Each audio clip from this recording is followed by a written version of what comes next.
afternoon, ladies and gentlemen. Welcome to another batch of Propagandacast news here with an update on the balance preview mod. They sort of updated a bit here with several changes, some of them bigger, some not so big.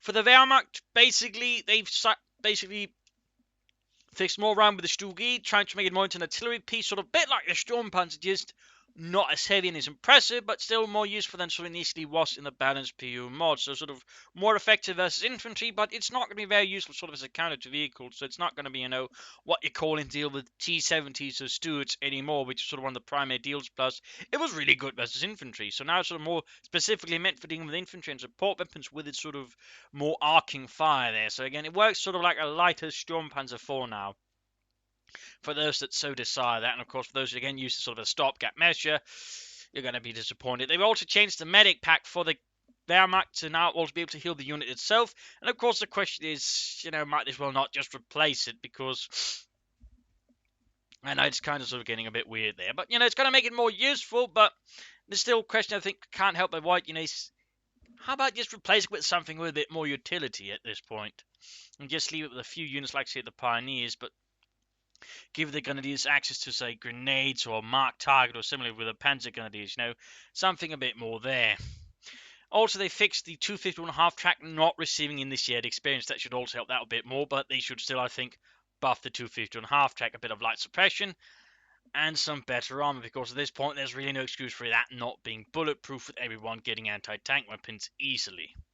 Which brings us to the Soviets. They're reverting some of the changes slightly under the Guardsmen and the Penal Troopers and the T-70. They're not completely reverting, they're just sort of slightly lessening them, while applying some other changes. For example, Guardsmen now do more deflective damage with anti-tank rounds, but they will do less damage when they penetrate, which might still encourage a lot of spamming there, so that one could be a bit here.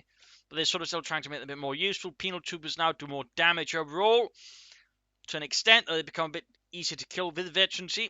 There's the bonus that make them hard to kill become a bit lesser there, and they also get access to anti-tank rifles. But note, these are not anti-tank rifles nearly as good as the Guardsmen. That is, they're pretty rubbish versus infantry, but they'll still, help versus vehicles and such. But you got more option than sort of taking out there, meaning you don't always have to say go for Guardsmen. If you go for Penal Troopers, you might then try and mix in Shock Troopers or something else. In theory, it's there to sort of give more options. We'll have to see how that one works out. So far, it seems alright, and of course it does, limit the Penal Troopers anti-infantry. Again, it does feel like, a fair trade-off, which is meant to be. Obviously, there'll be some like, why doesn't it make them better versus infantry as well? Well, trade-off. You can't have everything.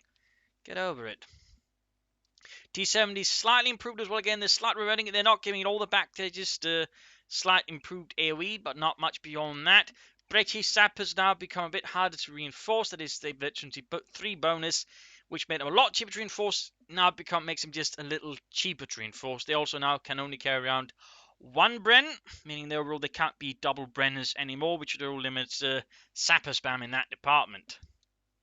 So that should be pretty interesting. For the Oberkommando West, the looks is slightly reverted as well in terms of changes. Also been made cheaper, so they're still sort of trying to find the right spot for it at the moment. For the Americans, I do believe there was no changes there. That's what all sort of covers again. Wehrmacht sort of received the brunt of the bigger stuff. Some slight changes here and there for the other factions, except for the Americans, whom they seem to be at least either evaluating or seem to feel like, for now in a sort of decent spot. But again, there'll probably be more changes again. And I stress this because some people don't seem to get this.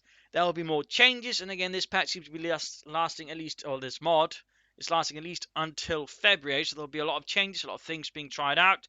So obviously, do be rational in how you sort of provide feedback to Relic.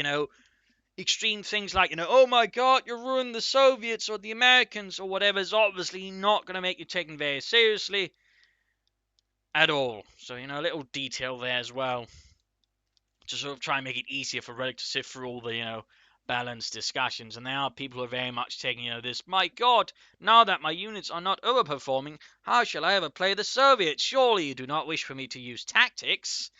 Maybe? So go figure.